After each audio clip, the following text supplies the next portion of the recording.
knows? We've still not quite worked out how long it takes before clicking the button and it actually appearing. Anyway, hello, good morning, everyone. It's episode 93 of umbraCoffee, and Marcin isn't here, but of course we have a lovely guest, Lotte. Hello. How are you doing? Very well, thank you. I'm a bit tired, if I'm honest. Yeah, I'm a bit tired too.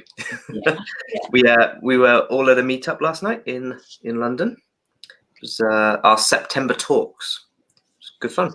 It was a really good meetup. Just some of us, like your good self, had quite a long journey home afterwards. Yeah, I had to get a bus back, and I didn't get home till close to 4 a.m. But I'm awake. I'm alive. Got up normal time today.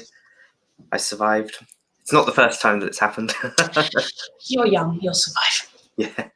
And yeah, we had some fantastic talks last night, which I think we'll come to a little bit later. But maybe we should just crack on with the big news from this week. The bombshell that was dropped yesterday. That wasn't really a bombshell. I think a few people knew this was going to happen.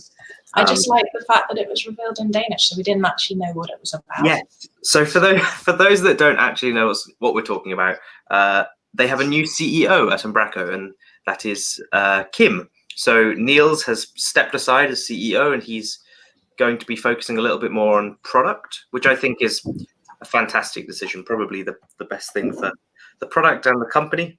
And Kim will be taking control of more of the day-to-day stuff. But as you say, Lotte, some Danish newspaper, I think I have it here, has kind of implied that Niels was leaving and was retiring or something. A very clickbaity article just before the official announcement from Umbraco themselves. I mean, I'm not entirely sure whose job title is whose anyway. If this, I mean, Niels on stage is effulgent. He just radiates enthusiasm. So if this means that he can be out there in front of the community more and gives him more time to do that, then I think this sounds great. A really good move. Yeah, I completely agree. And like I said, I don't think this is a huge surprise. You'll know that Niels took a bit of a Twitter hiatus back over the summer, and he came back with a increased focus on the product, and it was very obvious. He started the threads about how can we improve packages, and it was really refreshing to see that. And I think this means that sort of stuff continues. So probably a good decision. There was a few people I saw around with some concerns, but I think it's all fine. I'm pretty sure people aren't taking over. On the community Slack, like fears that this meant it was going to become a licensed product, and I think it was in quotes from Kim, like the Umbraco CMS will remain open source. So yeah. Kim also lives and breathes the whole ethos of the product. So it's not like they're putting some super experienced corporate CEO in charge, or not like they've sold to some other large company. It's still very much. It would just be good to see Niels a bit more involved. I have to say, Lotte, I love your mug. Thank you. Yes, what's that finger? Yeah, well, Umbraco mug. Yeah, I don't usually put Umbraco stickers on the bottom of my mugs, but I thought special occasions. Yeah, absolutely. Maybe let's move on to another topic. So I didn't know this was happening until I saw the end product, but I believe this started as an RFC. This idea that we should have a style guide for documentation in the core, I think Damian actually set up an RFC around Code Garden time to say, here's how we should be doing stuff. Yeah, it was one of the outputs of the retreat, actually. The documentation team were looking at that. I was looking at the tooling, moving to a new version of the doc site, but also other tooling around it. So the Veil tool, which is what is behind this, which can implement the rules are in YAML as to what rules you want to import. And then I think it was Warren who did the work on the bot so that it is then in the PR workflow. Oh, amazing! So actually, when you submit a pull request, it automatically runs that and checks? Yes, and I think there are levels as to, it can be a warning. So for example, if you use hyperbole, I believe it's a warning. It's sort of, are you sure you want to use just, Or or a rejection.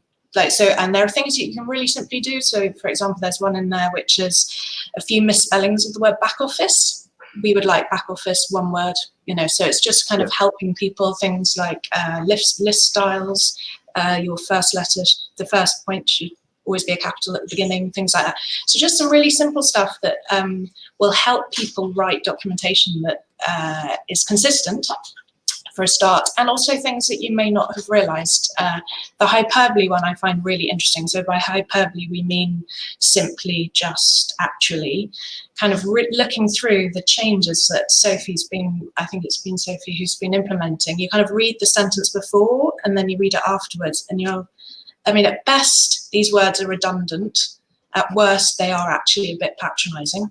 So removing all those is it's just really interesting reading, just seeing the results of that.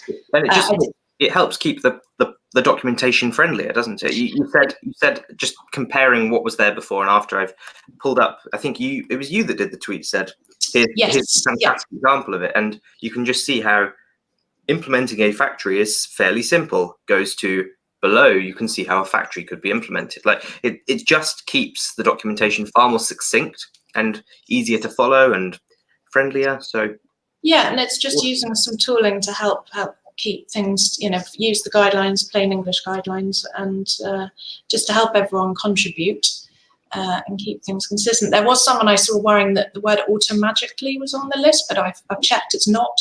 There are still 7 occurrences of automagically in the Umbraco docs at the moment, so don't worry, whoever that was, I can't remember. Oh dear.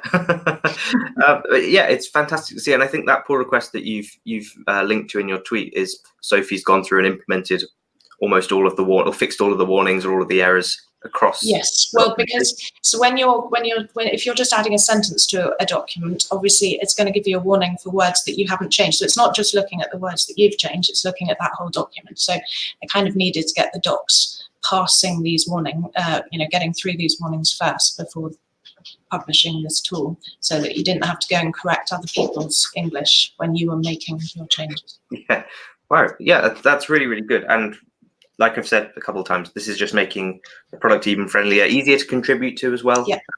All of the automation inside the pull request will be making a huge difference, I think. I mean, I know not everyone likes rules, but I do. So if, you know, the rules are start a sentence with a capital letter, you don't have to think, shall I start it with a capital letter? You start it with a capital letter. Yeah. So if, you know, we can just sort of share that and all become rule followers like me, then you'll never be any the wiser, because you won't see any of these warnings. But not everyone follows rules only. And those rules, they're documented. It's not like these are just magic and don't just happen when you submit a pull request. Actually, it's quite well defined, very clearly defined in try and keep your sentences shorter, no more than 40 words. Generally 20 to 25 is recommended. Tells you how to use the Veil tool locally, so you don't necessarily have to find out at the point where you submit your pull request. This integration with VS Code as well looks really cool. It does indeed. So and also like the Markdown preview that I only recently discovered in VS Code. Yes, enabling you to solve all this before you show anyone your words is a good thing. I'm not sure about the word simple being in there, but I'm sure someone's got a good reason. That simply, yes, simple. Anyway. Well, it's interesting. I guess we'll see over time. This has only been implemented in the past few days and rolled out in the past few days. So we'll see over time how this actually improves. And let's I'm sure it's going to be kind of actively reviewed, and we'll tweak the rules as we go. And the rules are just YAML files, open source, so people can put PRs in for. So if somebody wants to contribute, they can. Yep. Amazing. Cool. So maybe we started this episode by saying that we were both at a meetup last night. I think it was a very good meetup, but I think we're both a bit biased as well. There's a few other meetups that have been going on, including the last Umbraco barbecue of the year, I think, probably. And the Dutch Festival of the Dutch user group have shared some pictures of the evening. It was really good last Friday. Lots of people. Do we have Richard's t-shirt? Good question. I mean, you can sort of see it here. He's pointing out to me the vegetarian option. It says vegetarian, an Indian word for bad hunter. Yeah. But yeah, it was a really good event, and it was nice to get the Dutch community all together last week. We'll see if we can do any more this year. It's probably in the northern hemisphere at least not going to be possible. How many have you done? That's 5 this summer. Good work. We've gone from 2 3 years ago to 4 last year and 5 this year. Denmark, Netherlands, Manchester, or Leeds this year, Bristol and London. And speaking of London, of course, our London meetup last night was very good. I think Crumpled Dog actually live tweeted most of the event. So if people want to see pictures, they can go on the Crumpled Dog Twitter. But there was some really, really good talks. I think we had 3 out of town speakers, didn't we? Yeah, I mean, Laura probably, as she is currently working with Crumpled Dog, and so had about 15 meters to London. walk. But she does travel from out of London to be here. Sorry, I'm just looking at Laura now. Hi, Laura. But yes, but we also had Tim Payne down from Leeds and Kevin Jump down from Liverpool. So yes, we were very blessed to have 3 excellent talks last night. Absolutely, it was a real treat, and 3 absolutely fantastic talks. The talk that we started off with by Laura, which was on kind of how to understand your brain, I guess. Is that the best way to describe it? Yeah, kind of when you're in that feeling when you're just not capable of solving a problem, why that might be, what's going on in your brain. Yeah. Don't want to plot spoil, because obviously she's doing a lengthier version at the UK Festival. So all I'd say is it involves neurons and monkeys. Mm-hmm. Very, very diverse range of topics, but it was incredibly interesting, and I think the full length version will be fantastic. I came, even just in this half an hour, I came away with so many analogies that I could use for certain situations, or to kind of describe feelings, how things work. If you're coming to the UK Fest, I highly recommend going to see that, because I think that'd be really good. And then of course we had Tim talking about his journey of surviving cancer and the lessons he's learned in terms of improving his life and his work-life balance as a result. I think those 2 talks kind of went really nicely hand in hand. I agree. Tim great, very easy to listen to. 13 years cancer free, I think it is, which is worth celebrating. Yay.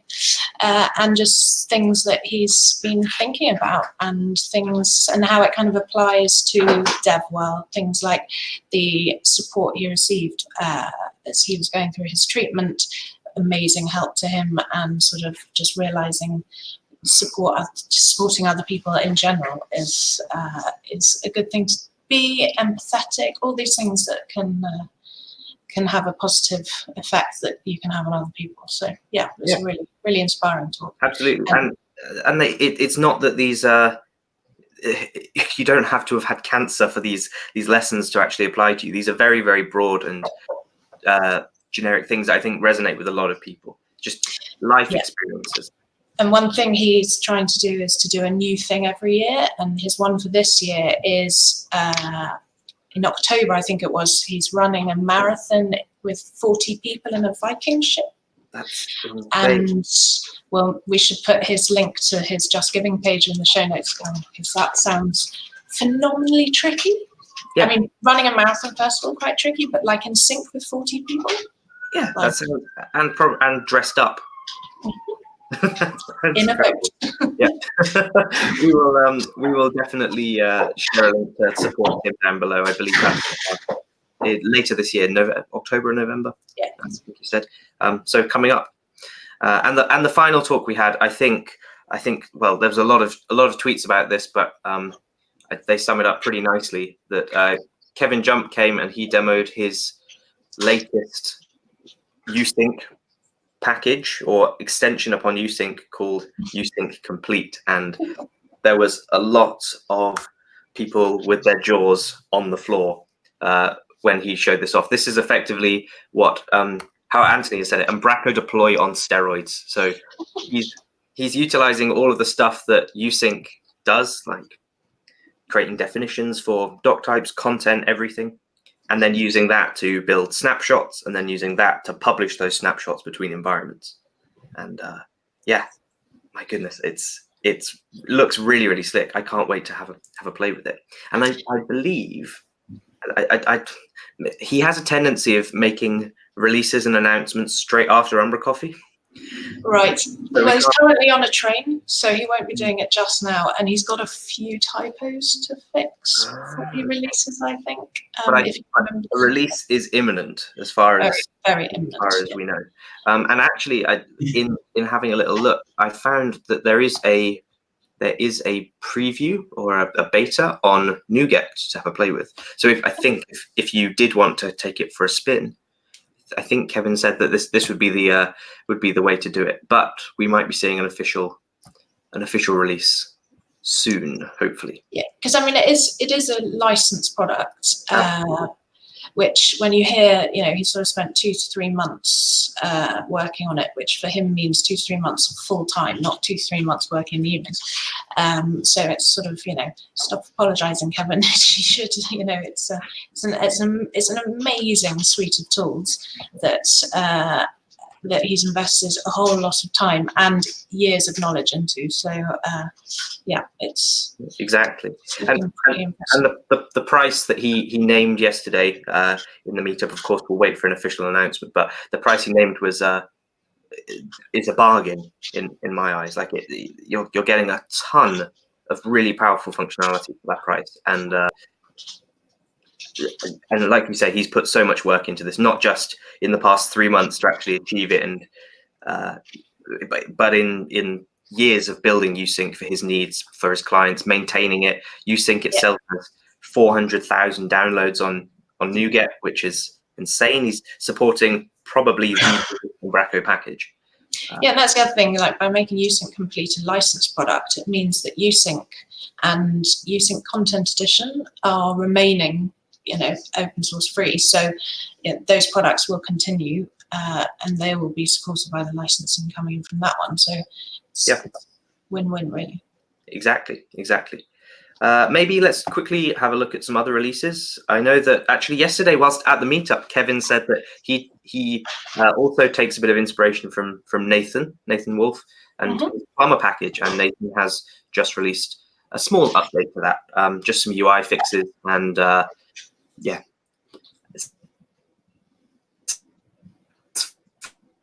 excluded and fixes some UI stuff, which is nice. So if you're using Plumber, you can go update. And a new one that I found this week, which is Page View Counter. This is for V7, made by Omar. It's a simple way of, sorry, I shouldn't say simple, should I? It's a way of tracking how many people have viewed pages on your site by just embedding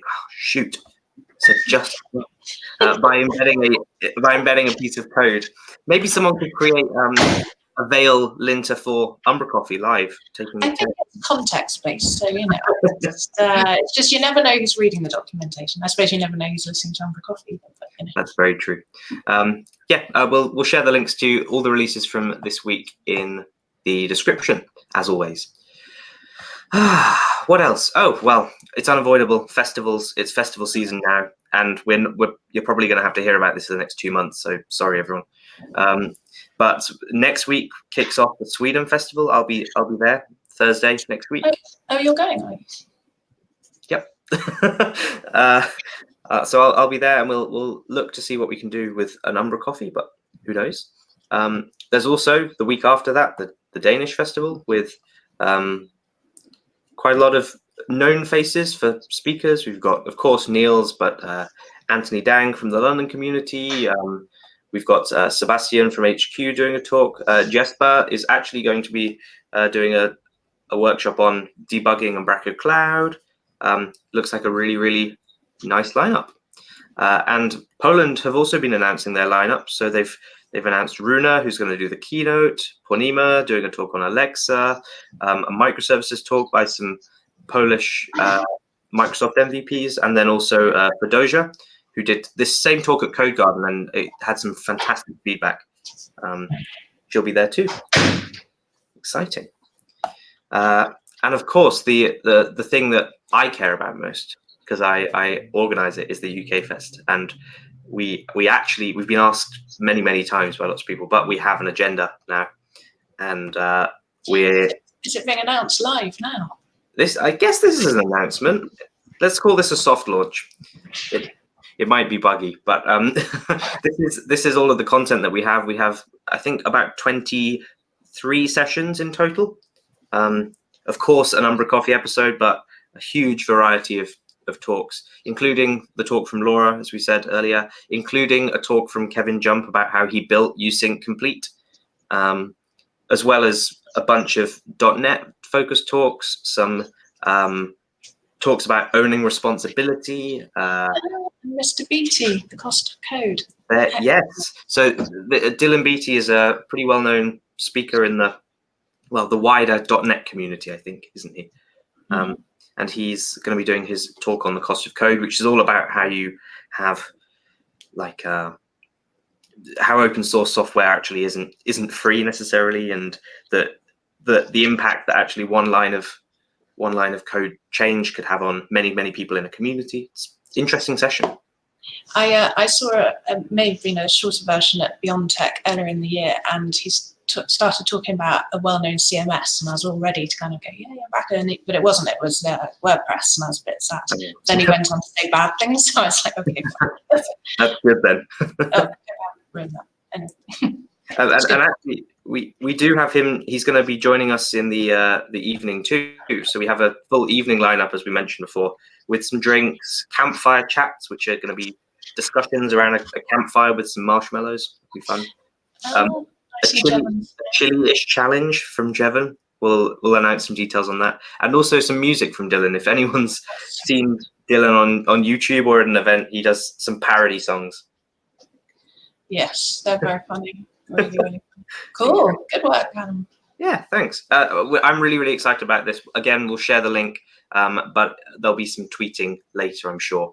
All right. You did forget Dugfest, by the way, in your list of festivals. There is Dugfest. There is Dugfest. It's at the start of October. They haven't announced anything this week though. Oh, I see. I'm so sorry.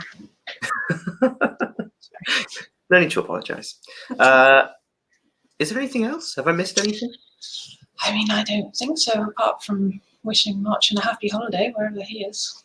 Yeah, absolutely. Oh, there was one thing I missed. Or two things, in fact. Did you see that Jeffrey at Perplex announced this week they've taken on a new employee? Yes, I did. Yes.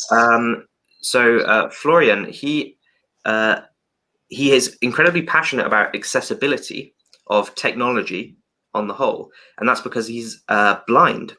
And I find this incredibly interesting that he's a developer that will be working with Umbraco, and he'll have his specific set of tools that he needs in order to be able to work, and they are basically committing to making sure that he can work as well as he possibly can. And through that, they're going to feed a lot of that back into improving the CMS and just improving the way we work with Umbraco in general. I think that's really awesome to see. And you don't hear too many stories about this kind of thing. And they're just invaluable to just witness how someone like that does work with websites, and look forward to seeing the product improve as a result. So look forward to that. I really look forward to maybe seeing Florian at some events, maybe Dugfest or maybe even the UK Fest. I know Jeffrey teased on Twitter earlier in the week that might be possible. So I assume guide dogs are allowed. Of course, and the venue is fully accessible. Okay. In the Netherlands as well. So that's really cool. And a really nice note to end on. A nice happy note. Do you have any plans this weekend, Lotte? Oh yes, it's my local street party tomorrow. No, the one you've been planning for months. Yeah, the one that has been slightly taking over my life. When you see Laura's talk, if I say it's a very big monkey, it would make sense. It's my biggest monkey right now. But yes, please, because it looks like it's going to be a really nice day. So fingers crossed that in South London it does continue being nice weather tomorrow. Yeah, I have my fingers crossed for you. If anyone knows where I live, you're welcome to pop along. I'm not going to publish it now because it's meant to be for... And Lotte's address will be in the description below. Go to South London and follow the noise of the salsa band. Yes, I'm sure we'll be able to hear it from miles away. Amazing. Thank you very much for joining me, Lotte. It's been a pleasure. Thank you, Callum. It's been fun. Yeah. And have a good weekend. I will. I'm going to relax this weekend. Might not try and not get in at 4 a.m. Yeah. Don't go anywhere today, Callum. That's your challenge. Yeah. Cool. Have a great weekend, everyone watching, and Lotte, and we will see you all next week. Cheers. Bye.